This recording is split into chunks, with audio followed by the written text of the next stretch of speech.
Et voilà, j'ai acheté des roues pour transformer mon Triban en gravel. Je vous explique ce que j'ai choisi, pourquoi, et puis après, on va monter tout ça. Générique.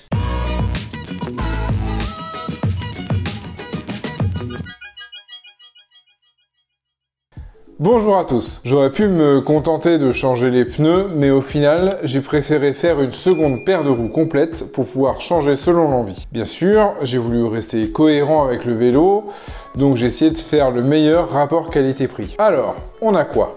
Déjà, la base, c'est les jantes. Alors, dans les modèles les plus plébiscités, les DT suisses reviennent très souvent, mais comme je le disais, le but étant de viser un prix contenu, je suis parti sur des Mavic Allroad UST en 700. UST, c'est pour Universal System Tubeless, car le tubeless est indispensable pour moi en tout terrain. J'hésitais entre le 650 et le 700, mais étant habitué aux 29 pouces en VTT, j'ai voulu conserver un format approchant. La paire de roues est à 246,99 € et elles sont livrées avec les adaptateurs de montage, les valves tubeless et le fond de jante posé, même bien posé.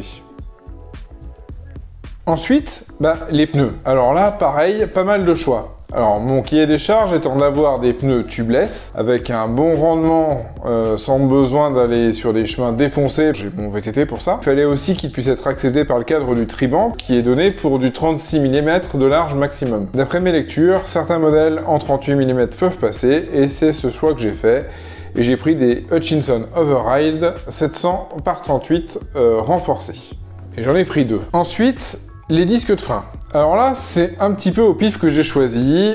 J'ai filtré par taille de disque de 160 mm, en 6 trous parce que je n'avais pas envie de m'embêter avec des adaptateurs Centerlock. Et du coup, j'ai pris ceux qui étaient les mieux notés parmi les moins chers. Donc j'ai pris ceux-là, des disques Clarks en bleu. C'est de toute beauté. Bon, les hauts pas orange étaient mieux, mais c'était 3 fois le prix. La cassette. Alors je suis resté sur la même cassette que celle d'origine, c'est-à-dire du Shimano 105.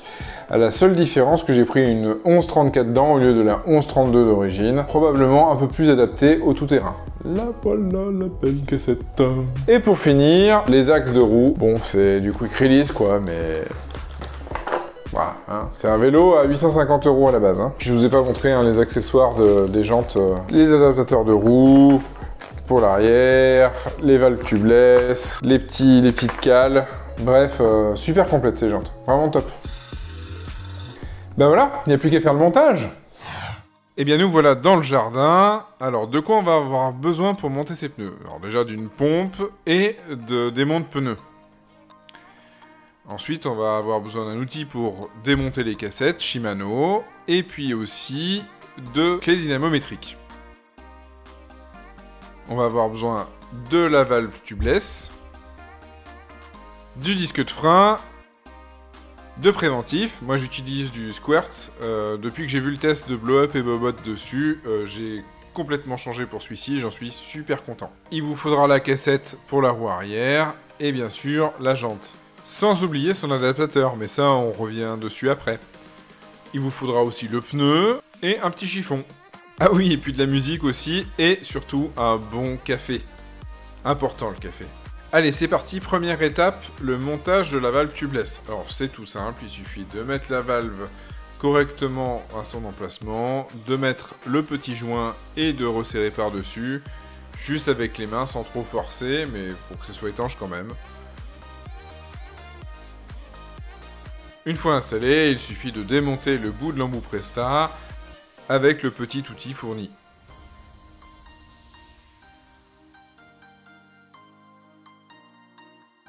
Seconde étape, le montage du premier flanc du pneu. Alors, vous allez voir, avec le Hutchinson, ça se passe très bien, il n'y a même pas besoin d'outils.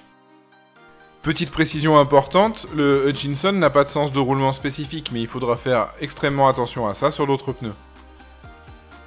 Ensuite, on passe au préventif. Alors, celui-ci a la particularité d'être en deux parties. Il y a une petite bouteille avec des petites billes qui vont permettre de boucher les trous les plus gros. Donc, on va commencer par les mettre dans l'intérieur du pneu. Ça se présente comme ça. Pour le préventif, il y a deux écoles. Il y a ceux qui le mettent dans le pneu directement et ceux qui le mettent après. Moi, je suis de la deuxième école parce que je suis particulièrement maladroit. Ça m'évite d'en mettre de partout. Donc voilà, donc on va monter le pneu à la main en commençant à l'opposé de la valve. On rajoute un coup de pchit de liquide vaisselle pour aider le pneu à se mettre en position et puis ça l'aidera à claquer après. La partie galère avec les démonte-pneus, je vous fais part de ma technique spéciale héritée de Hulk Hogan avec le genou sur la jante. Évidemment, avec les démonte-pneus, il faut y aller doucement, faut pas abîmer le fond de jante. Je vous invite quand même à voir la vidéo de Phil, je vous mets dans la description, qui montre comment faire sans démonte-pneus. On passe ensuite à l'ajout du préventif. Moi j'utilise une ancienne bouteille de Hutchinson graduée pour le rajouter, c'est très simple. On met 90 ml dans ces pneus.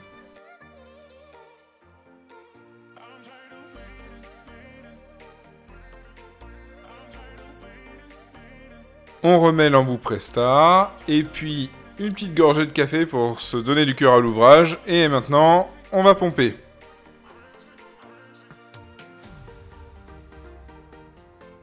Même si j'ai un compresseur à la maison, personnellement, je préfère faire claquer les pneus à la pompe à pied, je trouve ça plus précis et moins violent.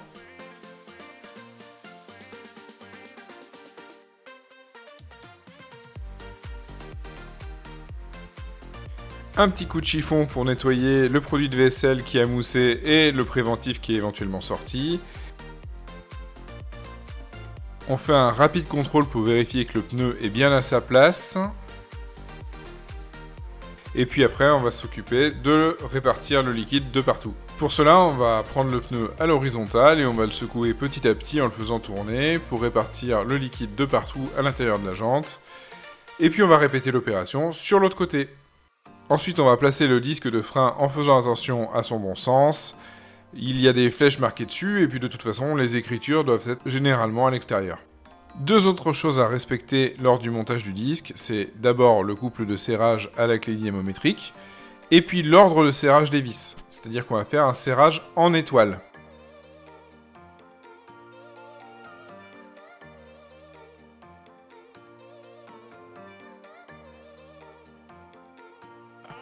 Et voilà, ça c'est fait. Maintenant on peut passer tranquillement au montage de la cassette, sans rien oublier.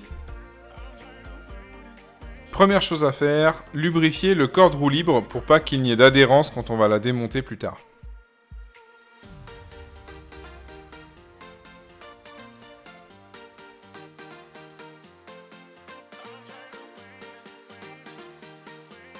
Alors là, il faut pas faire comme moi, il faut penser, avant de mettre la cassette, à mettre l'adaptateur pour axe Quick Release.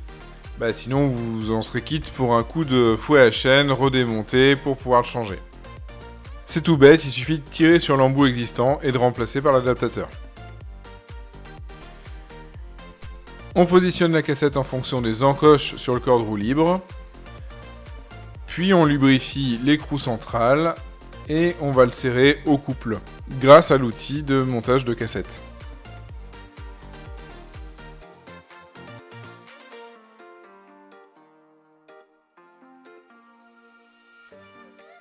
Et voilà, c'est fini, on retourne à l'intérieur et on va les monter sur le vélo. Alors je ne l'ai pas filmé, mais pour la roue avant, il suffit d'enfoncer les adaptateurs de roue avant de la monter sur le vélo. Voilà, roue montée, il n'y a rien à faire, le disque est déjà à la bonne place, c'est parfait.